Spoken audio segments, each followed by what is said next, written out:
actually, I'm not sure. I'm having a little technical difficulty. Can everybody? Oh, yeah, you can see me. Okay, now I've got it. I love the gifts that are going in. The teddy bear is adorable. The yawning dog. Someone's from Ontario, Canada. Me too. Hi. So, oh, hi, Lori.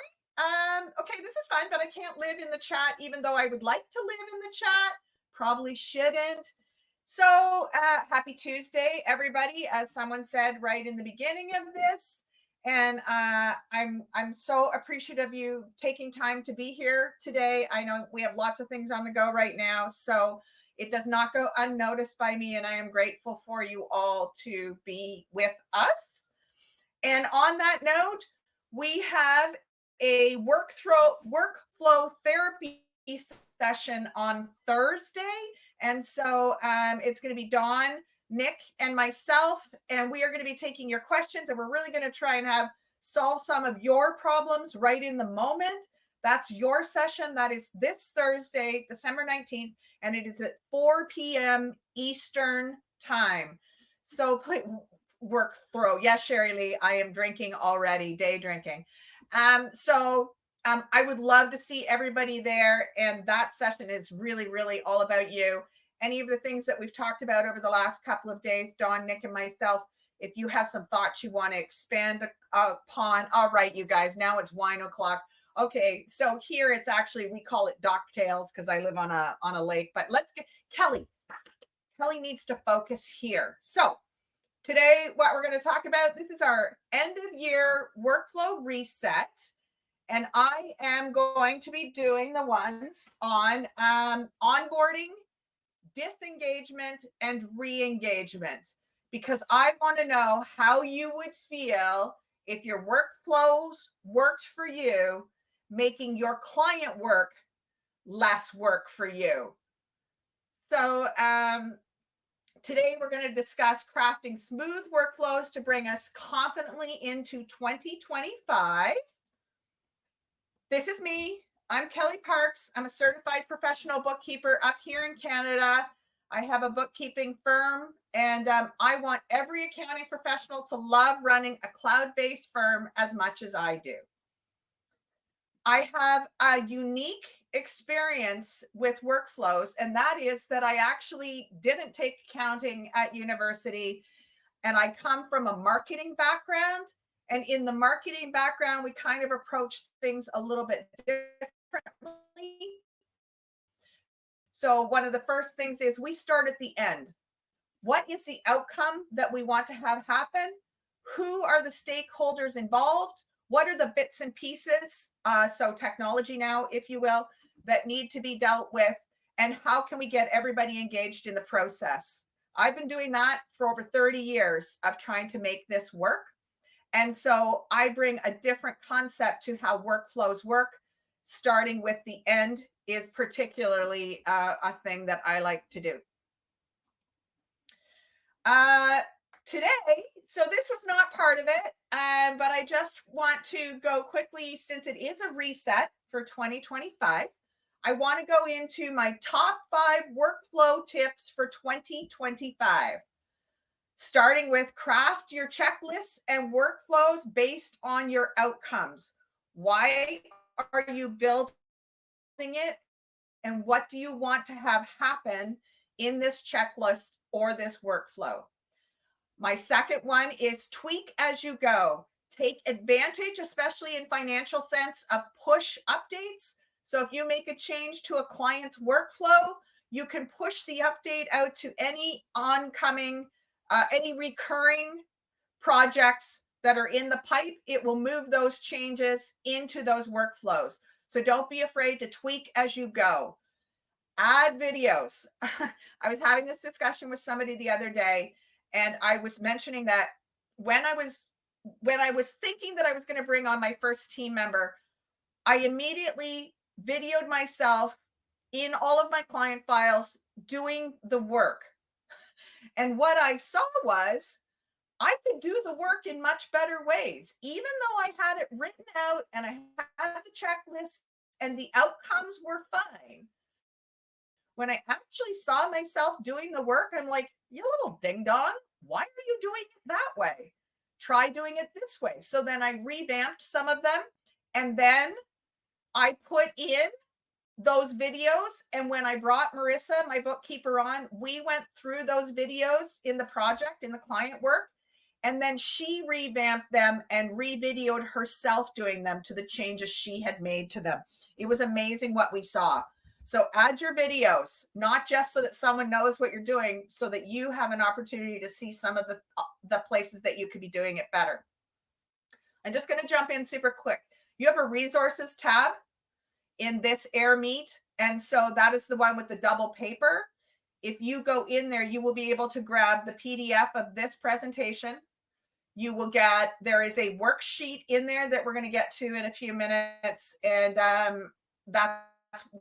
that's what's in there. You can just download them straight from here. Have your SOPs, your standard operating processes, documented with best practices and a link, so you don't TMI the workflow. You don't want to overwhelm your workflow with the details of how your company runs or how you want certain things done compared to what the actual work is. So create your SOPs for things like, what is the numbering system for your chart of accounts? What are your naming processes or your naming conventions? The things that you don't need to do every day, but you need to know how to do them. Stale dated payments, particularly paychecks. They don't need to go into an actual workflow because we don't do them day in and day out for our clients, but we surely need to know how to do them when the time does come. So for us, we built it in a presentation in a slide deck. We have a table of contents that links directly to where somebody should go in there. And then we have a full index on the last page with links that go to it. That is hosted in our Google Drive. And so we have easy access to our SOPs. And we also have built some of our key SOPs as notes in Financial Sense. So what we did was we created a client.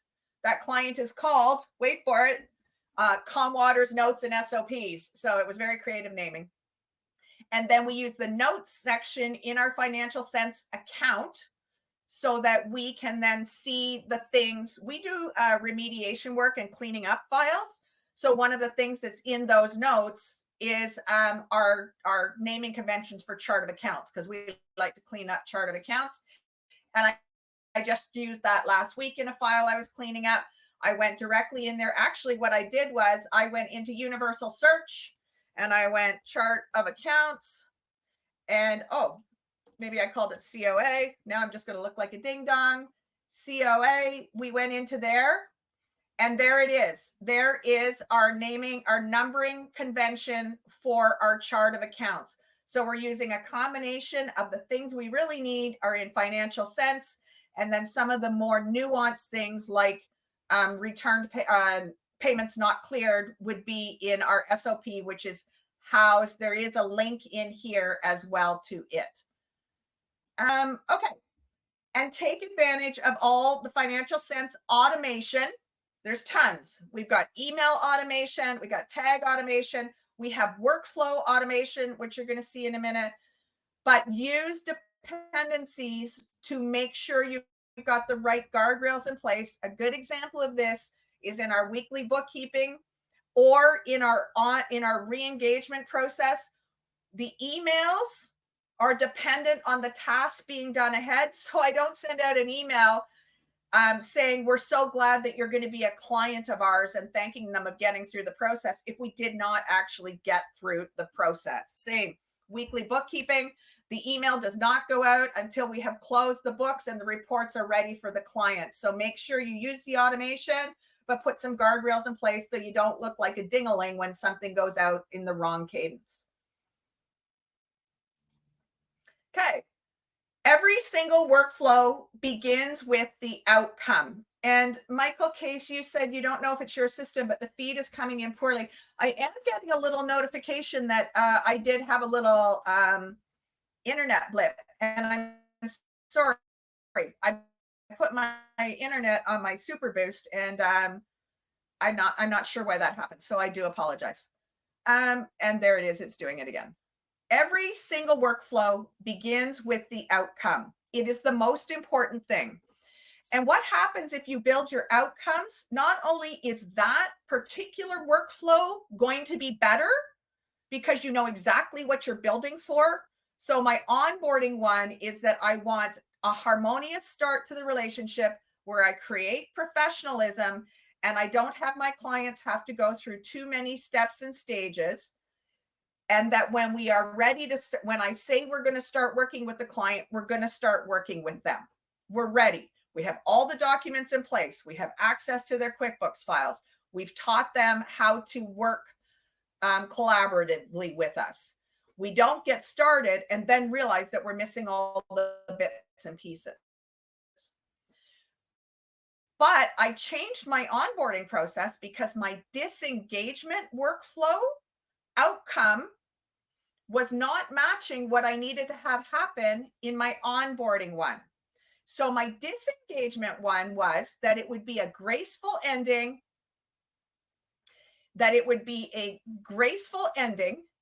to the relationship, no matter what the reason was, and it would be quick. We wouldn't be too delayed on all of the things that end the relationship. They wouldn't come back to us in dribs and drabs looking for things. And so what we did was we had a process. What I realized was I couldn't get source documents and final reports or reports from over the years to my clients quickly. We needed them to download them from our folder. We needed to make sure we had them. We had to keep reminding them. So what we did was we use a program called Dext, and Dext has auto download. We set up a client folder that the client controls, whether it's their Dropbox account or whatever. What we made sure was that everything in real time was downloading back into a folder the client controlled. We also BCC in all of their sales, whether they're coming in from Square or QuickBooks Online. Wherever their sales are coming in, they go into a place that downloads Dext. Their reports are going into Dext, their bank statements. Then everything is downloading so that the client has all of their own things in real time, so that during the disengagement process, we don't have to do that. It's already done. What happened though, so the outcome on the disengagement process was that it was quick and seamless and the client had everything they needed to leave in a graceful manner. That drove us back to our onboarding process. Our onboarding process needed some new steps and stages. It needed more succinct training on using Dext. It needed to ensure that all of their sales were being sent into Dext. And it needed us to go ahead and connect Dext to a folder they controlled. That was a really long version of saying the disengagement process outcome would not have been achievable if we didn't go back and change our onboarding process. So make sure you're driving everything to what the final thing you want to have happen. Okay. So today's agenda, onboarding, the key steps and best practices. We're going to look at re-engagement, regular touch points, and the tools for managing relationships. And we're going to look at onboarding, closing the loop gracefully. And then we're going to talk about some key technology. The other thing that I want to mention is if I don't get through every one of the little slides, that's because I'm going to demo my processes in Financial Sense. They are going to be in a test account. They are going to be in a demo account. So don't judge me. It gets a little loopy in there, but we're going to take a look at what they actually look like for us as well. There is a managing client expectations worksheet. You can download it and put a date in it, make a copy of it whenever you do it, download it, put your date into it, and then make your way through it. So there is a Word version of it and there is a fillable PDF. The Word version gives you a chance to change it. The PDF version is just a little easier and more fun to put your answers into. So make sure you download that Managing Client Expectations worksheet. So onboarding, this is where you set the stage for the client relationship moving forward. This is critical that you get it right for the sanity of your firm, your team, and yourself, along with your clients. You want this to be a smooth experience for them.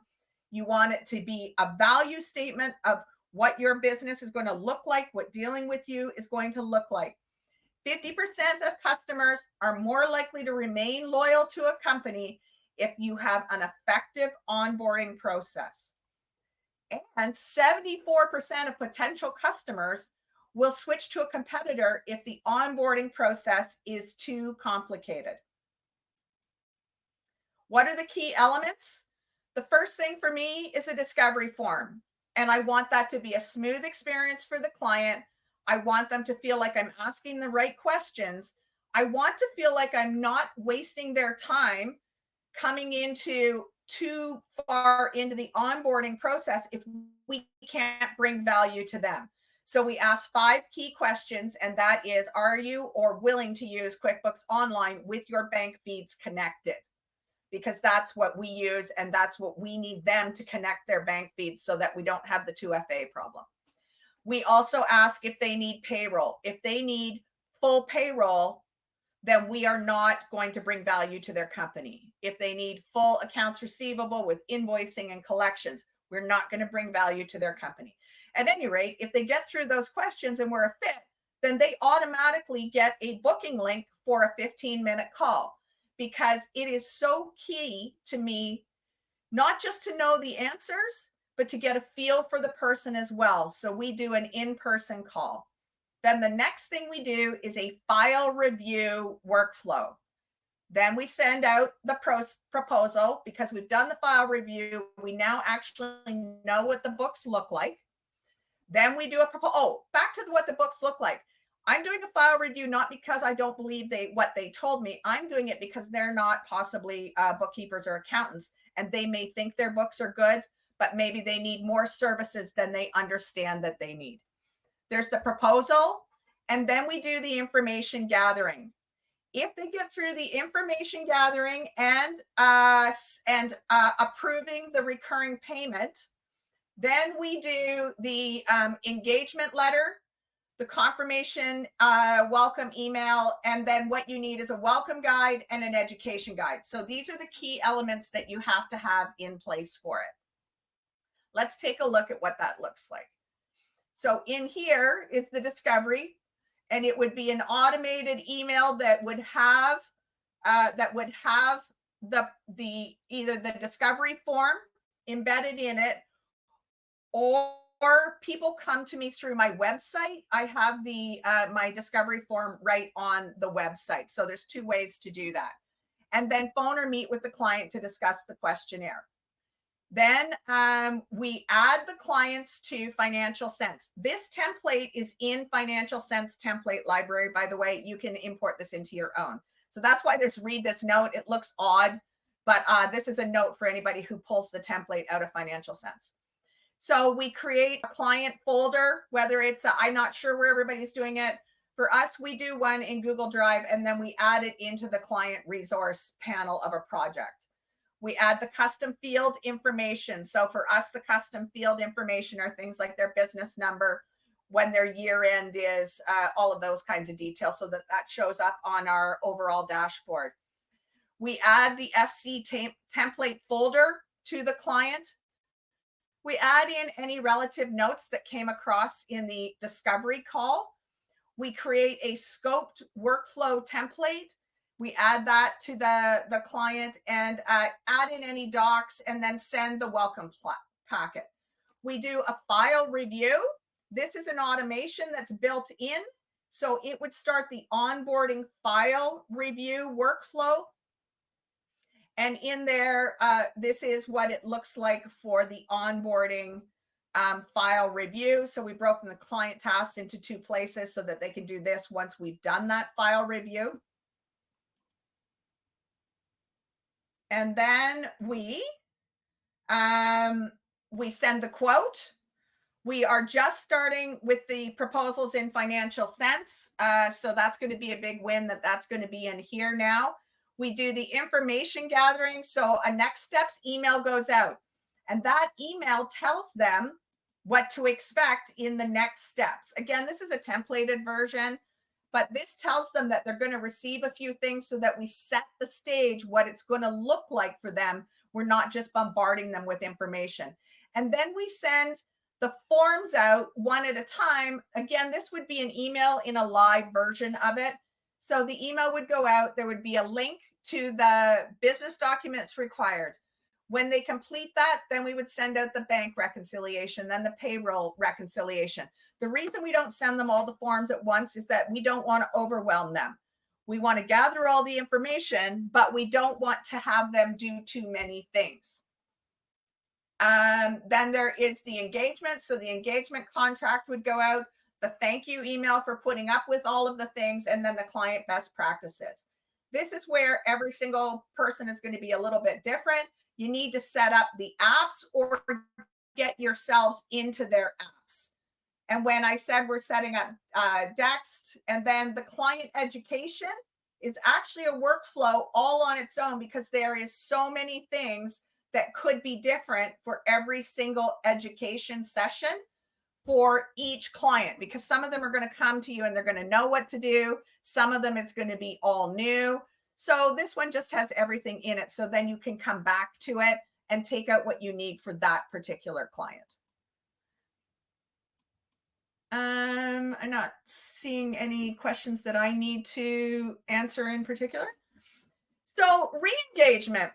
I love re-engaging my clients. I do it. It really depends. I like to do it at their fiscal year end. So an engagement survey goes out about a month and a half ahead of their re-engagement. I mean, their fiscal year end. That can get thrown off a little bit depending on when the client first came into our world. So we're somewhat flexible. Maybe it's going to be a year later, or maybe it's going to be at the fiscal year end. What we don't do is re-engagements of everybody January 1st, because that would overwhelm us. So we do stage the re-engagements in a timing that makes sense. This really sets the stage for making sure that your client feels valued, that they feel special, that you are listening to them, and that you want to bring them more value. If you get this right, it can also lead to a more seamless price increase. We do send out an engage. Oh, it's more effective to retrain clients than to attract and onboard new ones. I think we all have a pretty good idea of that.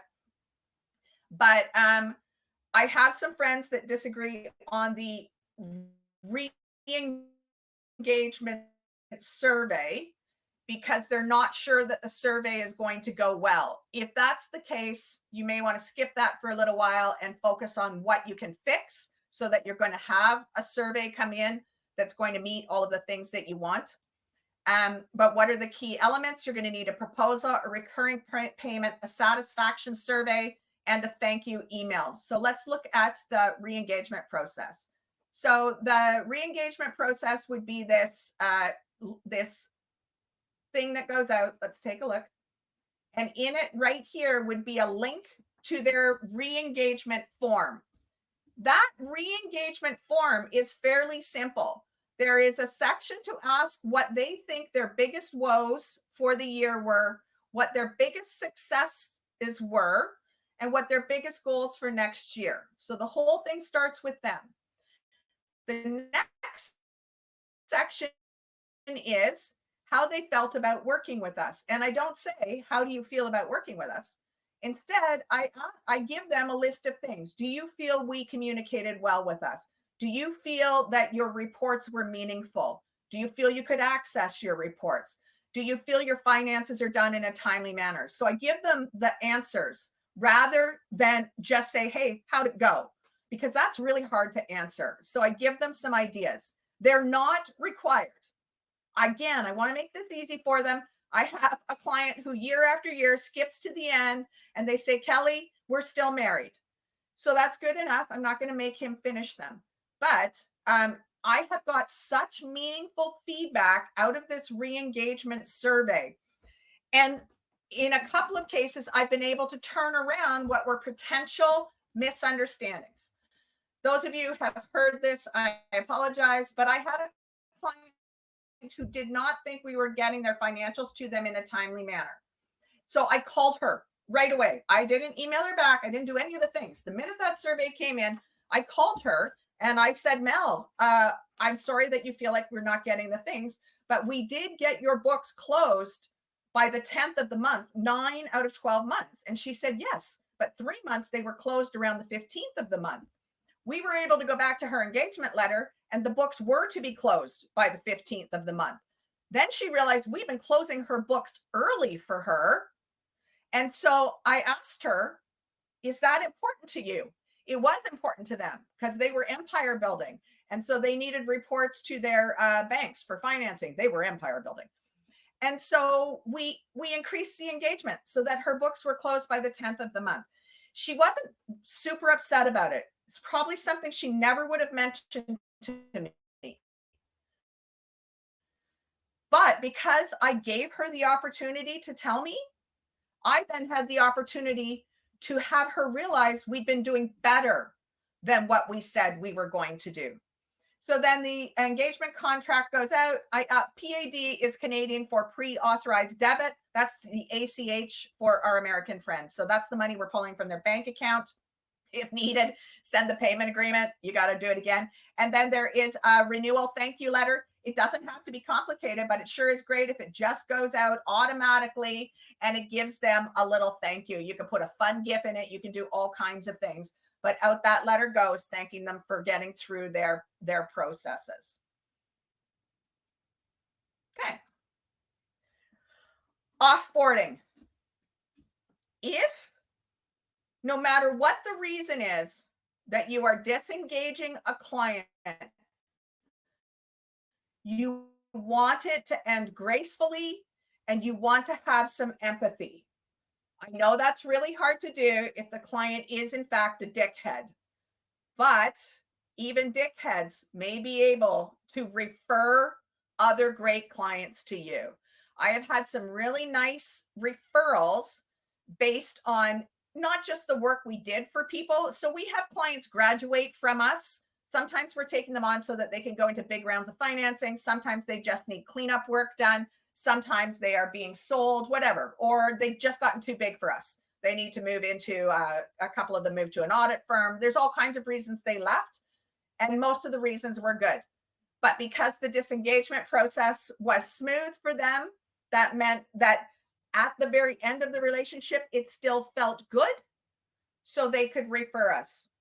If it didn't feel great at the end of the relationship, we may not have gotten some of those great referrals. I did have a client that we had to let go. He just couldn't pull himself into line for compliance, which is a thing of ours. We did a disengagement process. It went really smoothly, handed him off to an accounting firm that was okay with not as compliant as I am. And then he actually referred another friend of his. And part of it was because he says that we were really aligned style-wise with the compliance side of things. So make sure that you end it gracefully, not just to get them out of your world, but also to perhaps bring in new business. Or some of these clients are ending a business. They may start another one someday. But also it's just good karma. Make sure that you're bringing good into your world by just being an empathetic person when somebody is on the way out the door, because even if they're kind of a meanie head, maybe they have something going on in their life that's making them a meaning head. Whatever it is, be the bigger person, even if it's a crappy, and have a nice ending. That was wow, that was a bit of a lecture. I didn't mean for it to be. So effective onboarding is good for your team's morale, your peace of mind, and may lead to referrals. I'm going to take a second to go back to a few questions. So why do clients prefer local bookkeeping over remote bookkeeping? I'm not sure if they always do. Currently, my clients are mostly local, but I'm not necessarily seeing them. It just was a natural fit because we kind of live in the same place. We kind of have the same thoughts, I guess. We understand our towns. We can talk about local things, even if I don't see them. But I'm not sure that that's always the case. I know lots of people that are running rocking remote firms where their clients are all over the place. I think what matters is, what do you want to do? Do you feel comfortable dealing with people that are local versus people that are remote? Do you want to go see them? When I had a restaurant niche, we were totally virtual. Everything was done online because I went into QuickBooks Online in 2012 and then adopted HubDoc in 2014 and Dext in 2015 and Pluto, which is a payment platform. I didn't need to go in and see my clients, but boy, I'd love to. And they were restaurants, and one was a chef's school, so you can see my motivation to go in. But one of the things that was interesting was I really got a feel. I love actually being with people in real life. I really got a feel for the business, especially a people business like restaurants, when I was there. Now, I come from a restaurant family, so I also I love to see kitchens and how they work and where the food's coming in, how the suppliers are dealing with it, what it looks like to cook in there. So find some things that you really, really love and decide if you want it remote or local, even if you're using all cloud technology. So then Laura says, empathy is important, even with those clients who will never, right? Never take accountability. Just because they don't understand our processes does not mean that they aren't good people, I think is where you're going. And also what, Laura, you're so right on about it. So Matt says, are restaurants still your niche? They are not. I kind of miss them, but they're pretty chaotic, and I've gotten very lazy over the years. So I do professional services. Okay, so back to the disengagement process.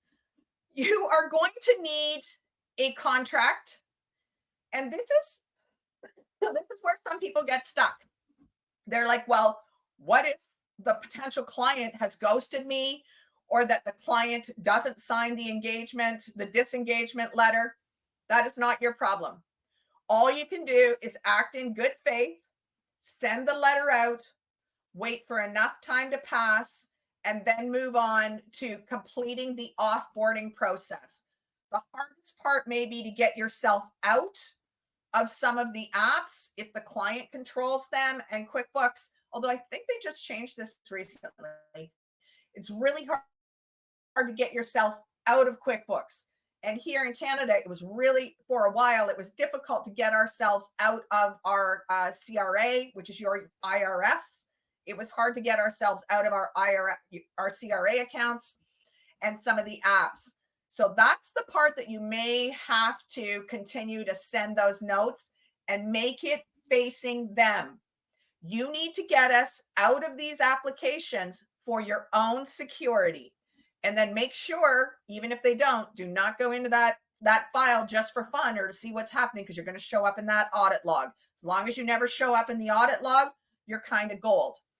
On that note, this is a little off topic, but I cannot stress this enough.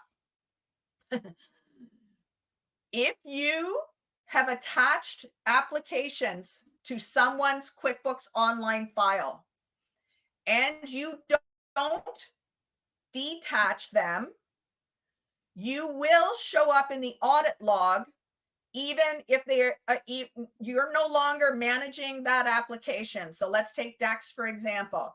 If Dext is auto-publishing things over to QuickBooks Online, even if you are no longer in the Dext account and you are no longer in the QuickBooks account, if you connected it, you will still show up in the audit log. So the very first thing I do when I am disconnecting with a client is I disconnect the applications. Before we do anything, we get ourselves out of the applications, out of QuickBooks Online. If they're going to continue to need them, we give them instructions on how to take over the app and then re-engage the app. Along those lines, so this is the technology part. Along those lines, there's a lot of debate around this. around the rules. If you created the rules, do you own them? Should you disengage the rules? I sat on the fence for a long time because I didn't have a full understanding on automated rules, because we don't automate rules very rarely. So if the rule was created by an admin in your firm, so if it was created by your firm, there is a chance that that automated rule is still going to show you as doing it. So one of the things you should do, if you created the rule, at the very least, unautomate it. If you are worried that you're going to show in the rules in general in the audit log, even when you're no longer working in the file, you can actually download the rules and then delete the rules. If that makes you feel more comfortable, then give the rules back to the client and tell them how to re-import them. We actually don't go that far. We've never really had a controversial disengagement though. So my viewpoint is a little bit different, but be careful.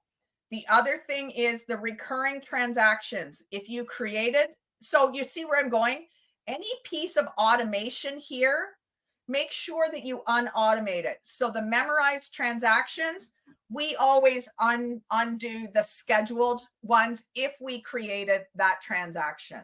So be really careful about any of the automation in some of the, in QuickBooks Online. I'm sorry, I can't speak directly to Xero on some of these things. I can only know what I only know.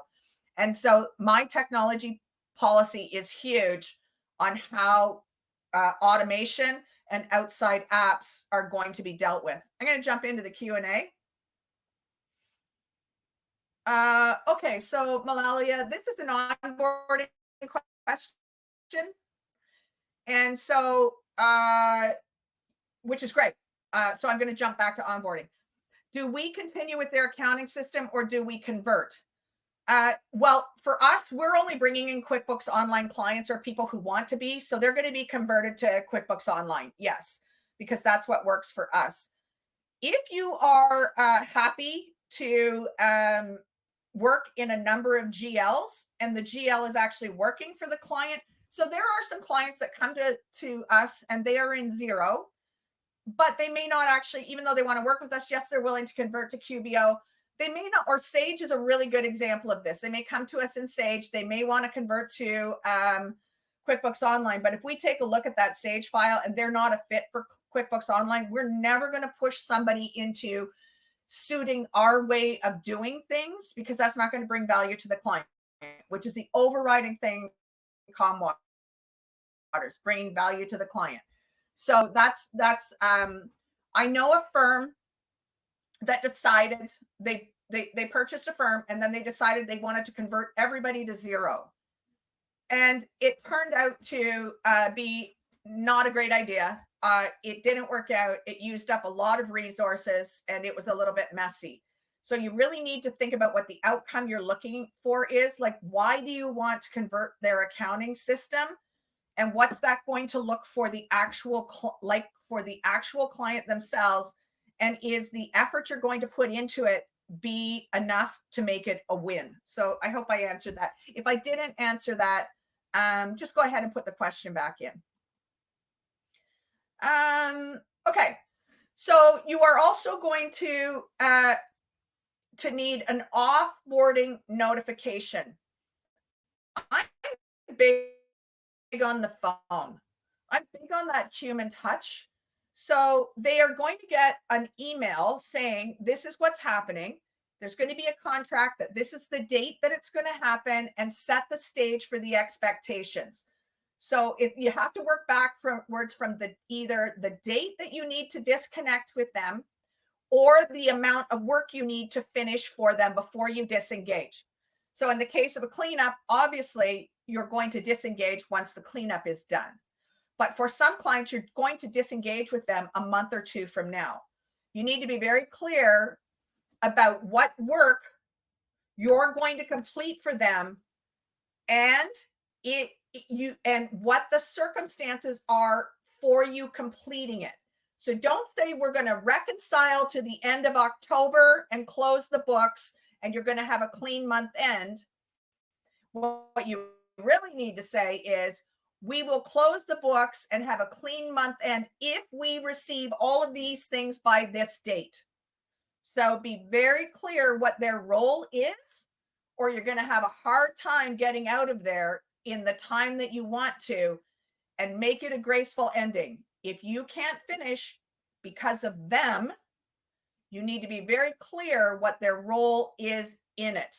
Otherwise, you got trouble. And so the other thing is, are you going to complete a year end by a certain date? They need to have things to you.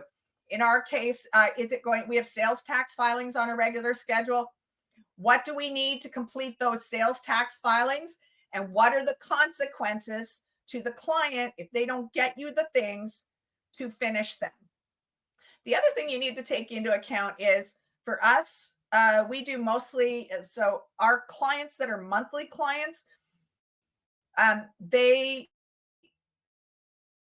are paying for the month we're about to do. So the December 1st payment is actually for December work. Did I get that right? December 1st payment. Yes. So you need to be really clear that they still have to pay you for that last month, because you're going to do it. Because sometimes clients may think that they pay you December 1st and you just did November. So be very clear about the timing of what the work is if your payment comes before the work is done. Oh, hi, Sabrina. Okay, so Sabrina just had this same situation, and the client gave a deadline and they didn't meet it. Yeah, and so be super clear, because every single disengagement is different. It's going to be like, if you saw my templated disengagement contract, you'd go, this is a hot mess, Kelly.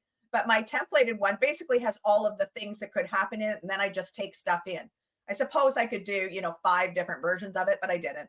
I have one, and I just take out what I don't need. And so be really clear in that disengagement what everybody's role is in it, and be super clear to get yourself out of the technology. So here we are. So disengagement contract is sent. Outstanding balances are paid. I know that we're talking about workflow, but disengaging can be emotional, and money can be super emotional. So I'm going to go down a little minor rabbit hole. At some point, you need to decide if they're even going to pay you. Sometimes you're disengaging from the client because they're not paying you. Either they're straight up not paying you, or they can't pay you. Decide how much emotional energy, what is the ROI on your emotions on getting the money from the client, and when you just have to cut the cord. So this outstanding balance is paid. May never get checked off. You may just want to take that right off the list. And I feel for anybody who's in that position, but it is a reality. I did mention, but I didn't stay on it long enough. That disengagement contract, just because it goes out does not mean they're going to sign it. Send it, send a reminder, show you have done your due diligence. And if you don't hear back from the client, that it's simply not your problem. You can't make them respond.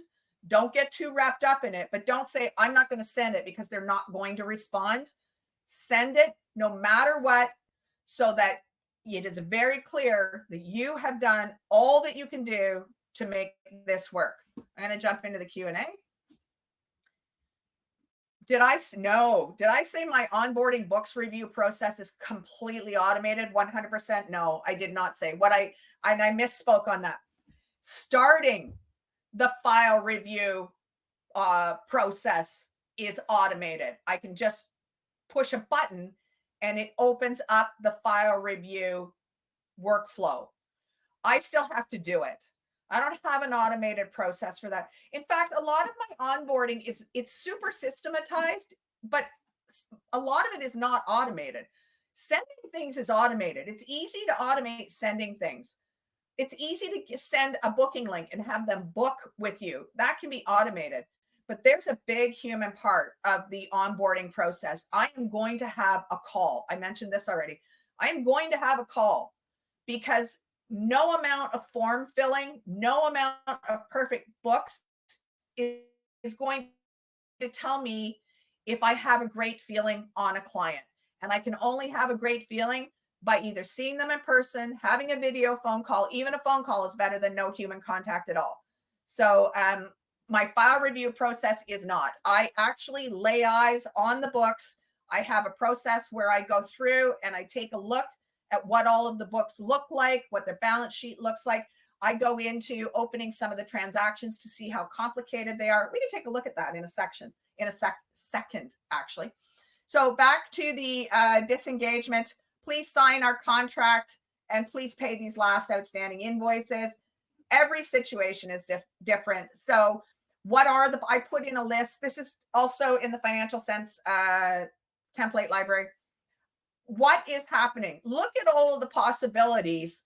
So you're going to have to create a task list based on all of these things.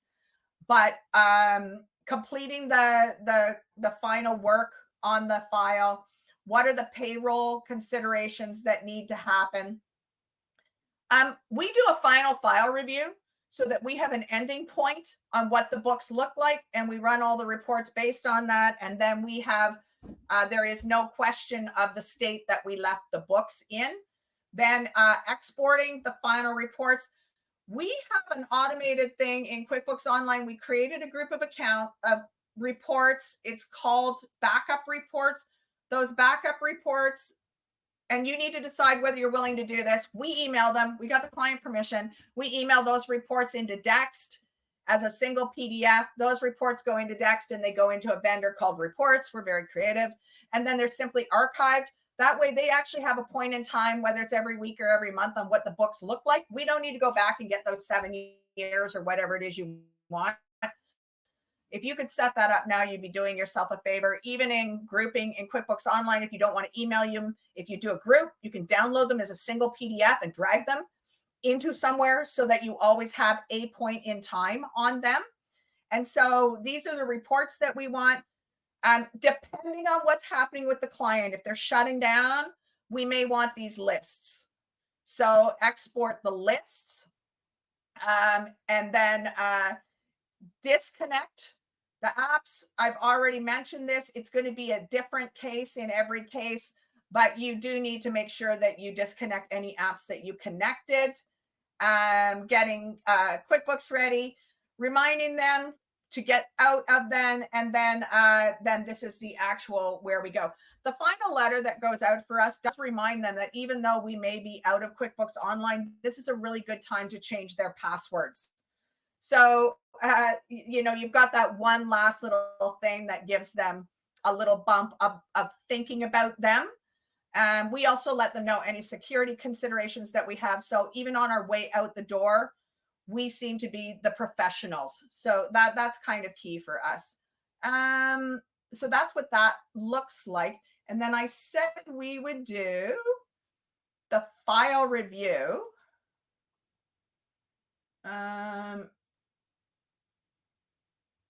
Give me a second. We'll take a look at the file review one because it is not automated. Parts of doing it are automated. This tells them how to do things in Financial Sense because essentially they get a letter saying we're going to use Financial Sense. That's an email that's automatically deployed.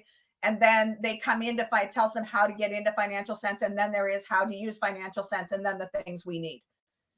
And so we go through a series of steps and stages on what we're going to do in here. So it is not it's not automated. It's very systematized. But then we put the file review report and video in here, and then they can download it, and then they can automatically book a call with us. But the actual file review, no, it is not automated. Okay. So some of the technology I love for onboarding. It's not what the technology does. It's how it makes us feel. That's for the client, that's for your team, and that's for yourself. So make sure that you understand what the experience feels like for everybody who has to be engaged in the technology.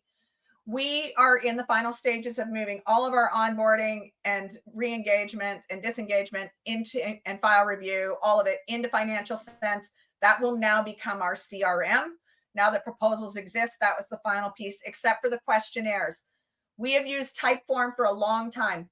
And so Typeform delivers an incredibly smooth experience for the end user. Again, what's that experience like from the technology? And so we use Typeform, but whether you're using Google Forms or whatever, you can still automate that piece of it, because all you need is a link to the form, either in a client task or in an email. I have 9 minutes, so I'm going to take a minute to go down a little bit of a how do you communicate triage. If I want the client to do something and I need to know they've done it in financial sense, I need a notification that they have done it. It is a client task. If I need them to download something or upload something, it's a client task. And the uploads, because you can customize that upload button, the uploads 90% of the time, except in the very beginning stages of onboarding and a file review, everything comes into financial sense then. Ongoing engagements, everything goes into Dext. We can customize that upload button so the minute they hit the button to upload documents, it goes to where we want it to go. It opens Dext for them. They may still have to log in if they're not logged in, but you've taken away one friction point. So uploads, downloads, I need a notification in financial sense they've done something. And very often on some tasks, you may be communicating a lot. So even if there's going to be a lot of commenting on a task, then it goes into the client tasks. Automated emails that are deployed without any intervention from us, because the task ahead of it got done. That means that an email can go out. It's fully templated and there is never going to be a change to it. And it is probably information only. We've closed your books for the month. Your reports are ready. Then it can go out as an automated templated email. Templated emails, we set up a task for ourselves and we say, send this email with the name of the email. Then we go into financial sense, send email, we toggle down to a template, and we add in whatever information is going to change. Weekly bookkeeping, it's not automated, because we tell clients during the weekly bookkeeping what we noticed in the books that week, so that by the time month end rolls around, we've probably resolved some of those things. So we noticed this in your books, we don't have this, whatever the case may be. That is a templated email, because it's largely the same, but there's going to be this variable information. And then when it comes to the form, so my discovery form is not a client task, because Typeform is going to send the responses to the prospect and to myself in email. Typeform is going to inform me, and that's when I need to know I need to do something. If I were to send that out as a client task, I'd get a notification in financial sense and I get a notification in my email. So that's one too many. Also, I need to look at it anyways. I have to look at the form to see what their answers are, and the answers are coming to me, and the client would have to check off another task. I don't want them to do any more than they have to do, because the outcome is of an onboarding process, there's as few steps and stages. There's as little for the client to do as humanly possible. So that's how I triage the communications. You're going to need the proposal software, and you're going to need presentation materials. We use a client welcome guide. Our client welcome guide was built in a slide deck, and so we can share that out. So you need some sort of presentation materials, especially for the education portion. If your clients are going to be deeply involved in the accounting, maybe they're doing some of the work in QuickBooks Online, maybe they're doing the coding in Dext, whatever it is, maybe you just want them to know how to put the receipts properly into somewhere. Then you're going to, and that's going to be standard stuff, create a presentation on that so that you can educate them in a meaningful way and give them collateral so that they always have it. And then put it somewhere that they can get to it easily, or that you can send it to them to remind them to do it. Okay, let's jump into the questions. So Laura Lynn says, do we use Financial Sense for monthly billing? We don't, because we're Canadians. It's not here in Canada yet. When it does come, I'm probably going to switch it, because I'm also monkeying about in the proposals. And so would I probably once it's all tied together, but we currently don't have and even if I'm not going to use it for monthly billing, I'll tell you what I am going to use it for. It would be so slick to have just the one, because we do remediation files and also we charge for a file review. I cannot wait to have that as part of the actual process where that goes out. Once they pay it, then we go on and do the work. Right now, they order it in a different way. They pay it through something called Typeform. It's a Typeform that goes out, asks them about it for the file review, but they have to pay before we do anything. Proposals are not in Canada yet.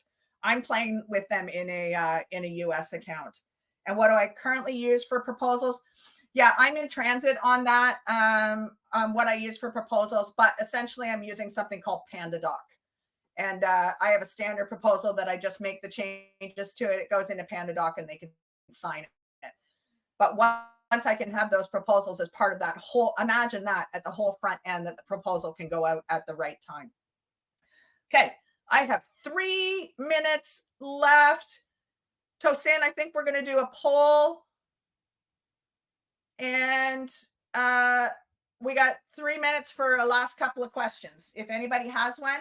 And please, I cannot wait to see people and actually know what you want to expand upon on Thursday, 4:00 Eastern time. Dawn, Nick, and myself, workflow therapy session. So that would be great to see you. Thank you, Shelly. Shelly, I love the name of your company, Pocket CFO. Who doesn't want a CFO in their pocket? So I'm going to segue. I have 2 minutes. My husband calls them pocket frogs. So whenever we're outside in the summer and then there's flies going by, he's like, I wish I had a pocket frog. But Pocket CFO, I wish I had a CFO in my pocket. Any final thoughts? Otherwise, you're welcome. Thank you, Arlene. Otherwise, we're about to call it a day. We all get to leave class 2 minutes early, unless somebody has a question. Oh, there's a question. Okay, let's go answer the question. I attended and didn't realize I was supposed to go to the polls on the right. So I think I missed the first couple. There is only one poll. So you're fine, Karen. You didn't miss the polls. Okay. Oh, thank you, Catherine. All right, everybody. It was so great to see you.